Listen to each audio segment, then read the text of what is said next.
ஜெய் வாராகி, ஜெய் ஜெய் வாராகி. நம்ம டிவியை சப்ஸ்கிரைப் பண்ணுங்க, பெல் பட்டனை அழுத்துங்க. சிவாய நம. திருச்சிற்றம்பலம்.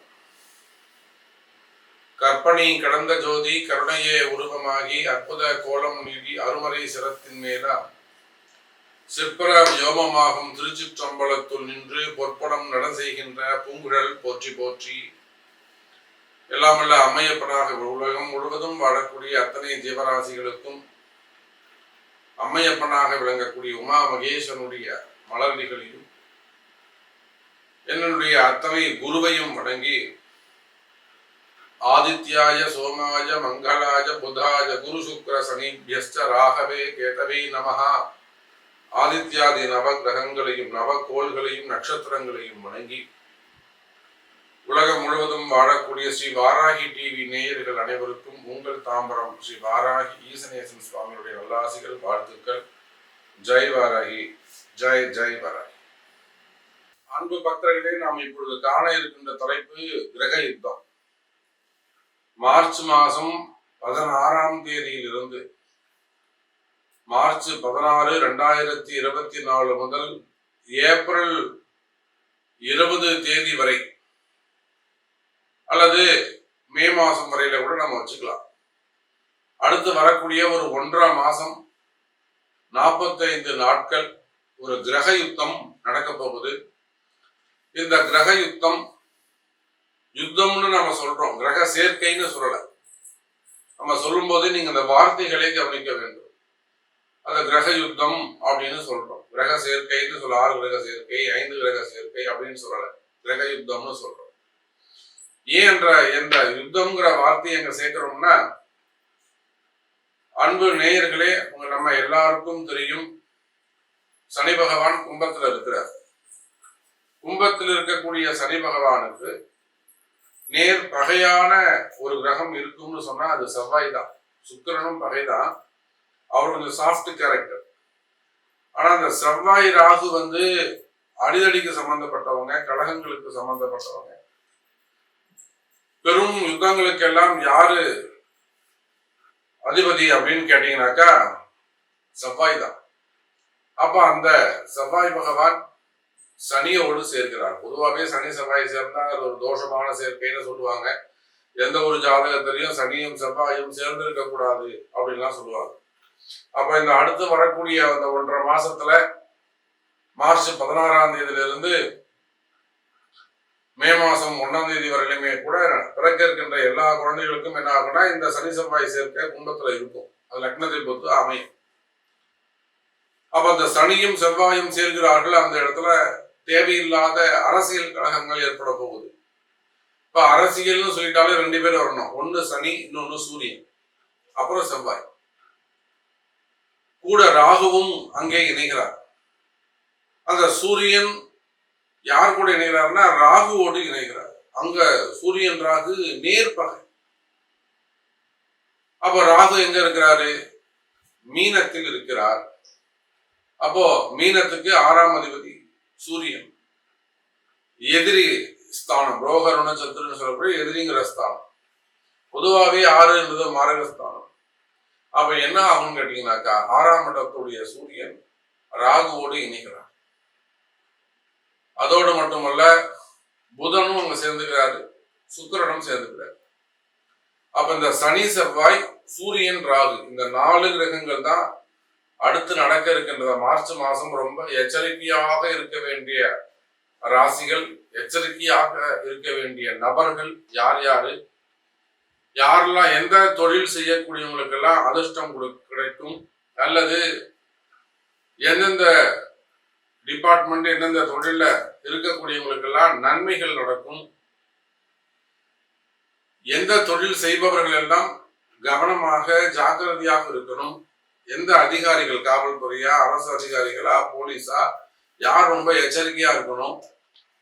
நான் தான் போலீஸ், நான் போய் 2 பேரை காப்பாற்றணும் உள்ள போனவர் மாட்டிப்பார். இப்ப நம்ம நிறைய பாக்குறோம், நிறைய போலீஸ் அதிகாரிகள் நன்மை செய்யறவங்க உள்ள புகுந்து அவங்க பேரை கெடுத்துப்பாங்க, அவங்களே போய் சட்ட சிக்கல்ல போய் மாட்டிப்பாங்க. நிறைய காவல்துறை அதிகாரிகளை நம்ம பாக்குறோம். தேவையில்லாத டிபார்ட்மெண்ட் வைஸ் நடக்கக்கூடிய என்கொயரி பாக்குறோம். இல்ல நிறைய நம்ம டிவி சேனல்ல செய்தி சேனல்ல பாக்குறோம். இந்த மாதிரி ஒரு போலீஸ் அதிகாரி இந்த மாதிரிலாம் பேசுறத நம்ம பார்க்குறோம். அப்போ இதெல்லாம் ஒருத்தருக்கு யாரோ ஒருத்தருக்கு உதவி செய்ய போயிட்டு இவங்க போய் சிக்கல்லாம் மாட்டிப்பாங்க.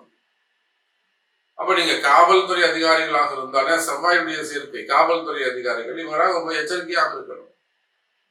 அப்போ எந்தெந்த நபர்கள் எல்லாம் கவனமாக எச்சரிக்கையாக இருக்க வேண்டும், யாருக்கெல்லாம் இந்த 1.5 மாசம் ஆபத்தான காலமாக இருக்கும், எச்சரிக்கையான காலமாக இருக்கும் அப்படிங்கிற ஃபுல் டீட்டெயில தான் நம்ம பார்க்க போறோம். பாருங்கள் பார்க்கலாம். அன்பு பக்தர்களே, நாம் இப்பொழுது காண இருக்கின்ற தலைப்பு கிரக யுத்தம்.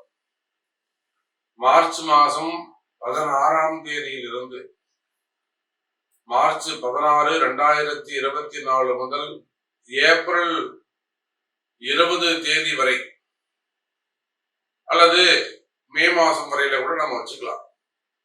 அடுத்து வரக்கூடிய ஒரு 1.5 மாசம் 45 நாட்கள் ஒரு கிரக யுத்தம் நடக்க போகுது. இந்த கிரக யுத்தம் யுத்தம்னு நம்ம சொல்றோம், கிரக சேர்க்கைன்னு சொல்லல.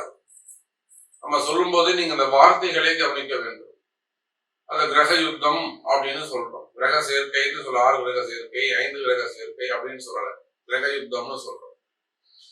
ஏன் என்ற யுத்தம்ங்கிற வார்த்தையை எங்க சேர்க்கிறோம்னா, அன்பு நேயர்களே, நம்ம எல்லாருக்கும் தெரியும் சனி பகவான் கும்பத்துல இருக்கிறார். கும்பத்தில் இருக்கக்கூடிய சனி பகவானுக்கு நேர் பகையான ஒரு கிரகம் இருக்கும்னு சொன்னா அது செவ்வாய் தான். சுக்கிரனும் பகைதான். அவர் கொஞ்சம் சாஃப்ட் கேரக்டர். ஆனா அந்த செவ்வாய் ராகு அடிதடிக்கு சம்பந்தப்பட்டவங்க, கழகங்களுக்கு சம்பந்தப்பட்டவங்க. பெரும் யுத்தங்களுக்கு எல்லாம் யாரு அதிபதி அப்படின்னு கேட்டீங்கன்னாக்கா செவ்வாய் தான். அப்ப அந்த செவ்வாய் பகவான் சனியோடு சேர்க்கிறார். பொதுவாகவே சனி செவ்வாய் சேர்ந்தா அது ஒரு தோஷமான சேர்க்கைன்னு சொல்லுவாங்க. எந்த ஒரு ஜாதகத்திலையும் சனியும் செவ்வாயும் சேர்ந்து இருக்க கூடாது அப்படின்லாம் சொல்லுவாங்க. அப்ப இந்த அடுத்து வரக்கூடிய அந்த 1.5 மாசத்துல மார்ச் 16ஆம் தேதியிலிருந்து மே மாசம் 1ஆம் தேதி வரையிலுமே கூட பிறக்க இருக்கின்ற எல்லா குழந்தைகளுக்கும் என்ன ஆகும்னா இந்த சனி செவ்வாய் சேர்க்கை கும்பத்துல இருக்கும். அது லக்னத்தை பொறுத்து அமையும். அப்ப அந்த சனியும் செவ்வாயும் சேர்கிறார்கள். அந்த இடத்துல தேவையில்லாத அரசியல் கழகங்கள் ஏற்பட போகுது. இப்ப அரசியல்னு சொல்லிட்டாலே 2 பேர் வரணும். ஒன்னு சனி, இன்னொன்னு சூரியன், அப்புறம் செவ்வாய். கூட ராகுவும் அங்கே இணைகிறார். அந்த சூரியன் யார் கூட இணைகிறார்னா ராகுவோடு இணைகிறார். அங்க சூரியன் ராகு நேர்பகை. அப்ப ராகு எங்க இருக்கிறாரு? மீனத்தில் இருக்கிறார். அப்போ மீனத்துக்கு 6ஆம் அதிபதி சூரியன். எதிரி ஸ்தானம், ரோகருண சத்துருன்னு சொல்லக்கூடிய எதிரிங்கிற ஸ்தானம். பொதுவாகவே 6 என்பது மாரகஸ்தானம். அப்ப என்ன ஆகும்னு கேட்டீங்கன்னாக்கா 6ஆம் இடத்துடைய சூரியன் ராகுவோடு இணைகிறார். அதோடு மட்டுமல்ல, புதனும் அங்க சேர்ந்துக்கிறாரு, சுக்கிரனும் சேர்ந்துக்கிறாரு.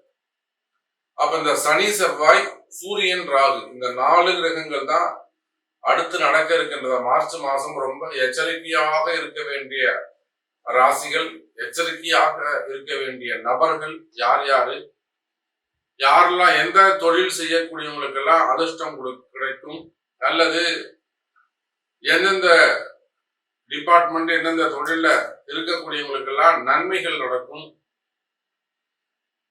எந்த தொழில் செய்பவர்கள் எல்லாம் கவனமாக ஜாக்கிரதையாக இருக்கணும், எந்த அதிகாரிகள் காவல்துறையா, அரசு அதிகாரிகளா, போலீஸா, யார் ரொம்ப எச்சரிக்கையா இருக்கணும்.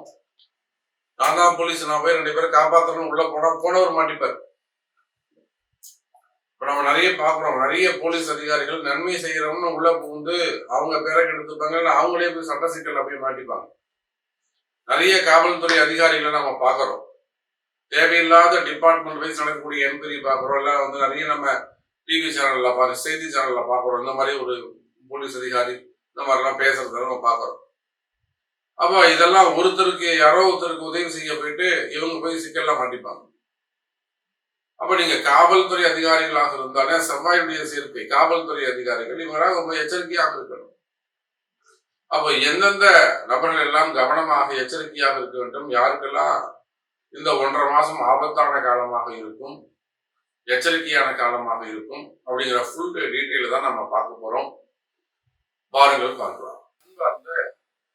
ரிஷபராசி நேயர்கள், ரிஷபத்தை பொறுத்தவரையிலே இந்த கிரகயுத்த காலம் ரொம்ப முக்கியமான ஒரு காலம். நான் சொன்னேன், காவல்துறை அதிகாரிகளாக இருக்கலாம், ஆனா அவங்க தான் இன்னைக்கு ரொம்ப அதிகாரம் எல்லா அதிகாரமும் அவங்க கையில தான் இருக்கு. சட்டம் அவங்க கையில தான் இருக்கு. நீதித்துறை, வக்கீல், அட்வொகேட்ஸ், ஜட்ஜஸ், இவங்கெல்லாம் சட்டம் அவங்க கையில தான் இருக்கு. சட்டமே அவங்களுக்கு தெரியும்னா அவர்கள் கூட சட்ட சிக்கல்ல மாட்டிக்கொள்வதற்கு வாய்ப்புகள் உண்டு. அதனாலதான் அந்த காவல்துறை, ஏன் காவல்துறை சொல்றோம்னா, சனி செவ்வாய் காவல்துறை நல்லா ஞாபகம் வச்சுக்கோங்க. சூரியன் சம்பந்தப்படுறாரு. இல்ல ஒரு பெரிய பியூட்டி என்ன தெரியுமா, அந்த சனி இப்ப ராகுவுடைய சாரமான சதய நட்சத்திரத்துல டிராவல் பண்றாங்க. யாரு? சனி. அப்போ ரிஷபராசி என்பர்களே, என்னைக்கு இந்த செவ்வாய் பகவான் சதய நட்சத்திரத்துல டிராவல் பண்றாரோ அன்னைக்கு நீங்க கவனமாக இருக்க வேண்டும். அப்போ ஏப்ரல் 1ஆம் தேதியிலிருந்து 14 தேதி வரை ரொம்ப டஃபான பீரியடா இருக்கும். அதே போல மேல இருக்கக்கூடிய சூரிய பகவான் உத்திரட்டாதி நட்சத்திர சனியுடைய நட்சத்திரத்துல எப்போ டிராவல் பண்றாரோ அங்க ரொம்ப நீங்க எச்சரிக்கையாக இருக்க வேண்டும். அதனாலதான் இதை கிரக யுத்தம்னு சொல்லியிருக்கிறாங்க. அப்ப ரிஷப ராசி என்பர்களே, 10ஆம் இடத்துல இருக்கக்கூடிய தொழில் ஸ்தானம்னு சொல்லக்கூடிய 10ஆம் இடத்துல இருக்கக்கூடிய சனி செவ்வாய் சேர்க்கை, சூரியன் ராகு லாபஸ்தானத்துல சேர்க்கை, இதெல்லாம் ரொம்ப எச்சரிக்கையாக கவனமாக இருக்க வேண்டும். கையில இருக்கக்கூடிய காசு பணம் ஜாக்கிரதையாக வைத்துக் கொள்ள வேண்டும். வீட்டுல இருக்கக்கூடிய விஷயங்களாக இருக்கட்டும், பணங்காசா இருக்கட்டும், பொருளாக இருக்கட்டும், வீட்டுல வைக்கிறத விட இங்க பேங்க்ல கொண்டு வச்சா சிறப்பு, லாக்கர்ல வச்சா சிறப்பு. பாதுகாப்பு ரொம்ப. உங்க பணங்காசு, பொருள், பதவி, பட்டம் இதெல்லாம் ஜாக்கிரதை, எச்சரிக்கையாக கவனமாக நடந்து கொள்ள வேண்டும். குறிப்பா நம்ம சொல்லணும்னு சொன்னாக்கா, இந்த சனி செவ்வாய் சேர்க்கை, சூரியன் ராகு சேர்க்கை ரிஷபராசியை பொறுத்தவரையில பதவி போட்டிகள் அதிகரிக்கும். நிறைய பதவி போட்டிகள் அதிகரிக்கும். தேவையில்லாத புது எதிரிகள் உருவாவதற்கு வாய்ப்புகள் உண்டு. ஏன்னா நீங்க பதவி போட்டி எல்லாரும் பதவியை பொறுத்தவரையிலும் எல்லாருக்குமே ஒரு ஆசை இருக்கும். நாமளும் கொஞ்சம் உள்ள போய் ஒரு சீட்டு வாங்கி வந்துருவோம், நாமளும் ஜெயிச்சுட்டா அப்படின்னு. நேற்று வரலாம் அவங்க கூட இருப்பான். நீங்க உங்களை எதிர்த்து நாளைக்கு அவனுக்கு ஒரு அப்ளிகேஷன் போடலாம், விண்ணப்பம் போடலாம். அப்போ இது அந்த மாதிரியான யுத்தத்துக்கான, நீங்க அவனுமே சண்டை பண்ணி நீ ஏன்டா போட்டேன்னு கேட்பீங்க.